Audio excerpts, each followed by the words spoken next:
Yo mga idol, kamusta? Sports Talk PH nga pala.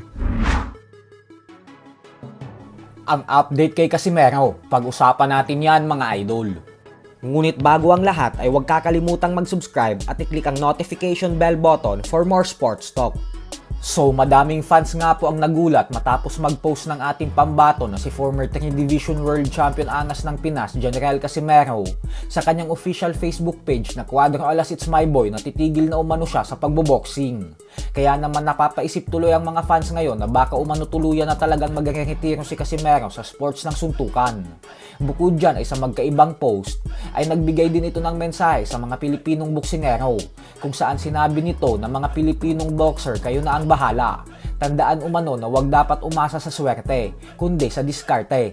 Wag daw dapat ang mga ito matakot sa mga kalaban nila. Pagulungin lang umano nito ang mga ulo ng mga katunggali nila at naandito lang daw siya lagi sa likod ng mga pambato natin na kasuporta.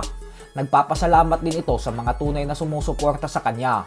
Subalit sa kabila nga po ng lahat ng ito, ay may mga fans din na hindi kumbinsido na tuluyan ang magre-retiro ang Angas ng Pinas. At bagkus posibleng palabas lang ito bago ang isang malaking pasabog na announcement sa mga susunod na buwan.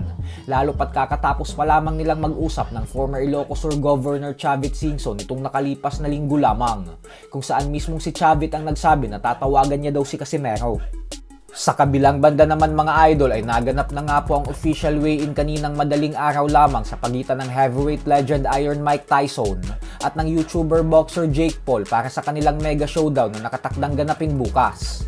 Sa weigh-in po ay kapansin-pansin na bagamat may edad na 58 years old si Tyson ay talagang nasa napakagandang kondisyon na ito, kung saan masasabi natin na pinaghandaan talaga nito ng husto ang kanilang sagupaan, habang si Jake Paul naman ay ganun din. Buong-buo po ang loob ni Jake Paul na siya ang magtatagumpay sa bakbakan nila bukas, gawa ng hinamon niya ang lahat ng boksingero na lalaban sa undercard ng pustahan.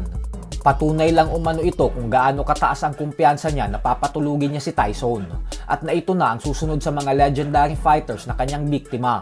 Habang si Tyson naman ay naninindigan sa kanyang sarili na wala daw dapat ipag-alala ang mga tagahanga niya dahil hindi umano siya matatalo bukas, at nasa kabila umano ng kanyang edad ay garantisado daw na makukuha niya pa din ang tagumpay sa laban.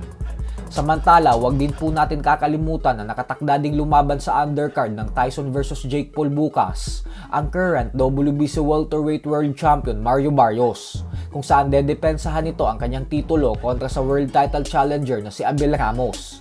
Kung atin pong matatandaan ay handa na sanang idepensa ni Barrios ang kanyang titulo kontra sa ating pambansang kamauman ni Pacquiao matapos pumayag ng mismong WBC President Mauricio Sulaiman na bigyan ng world title fight si Pacquiao kung sakaling bumalik ito sa professional boxing.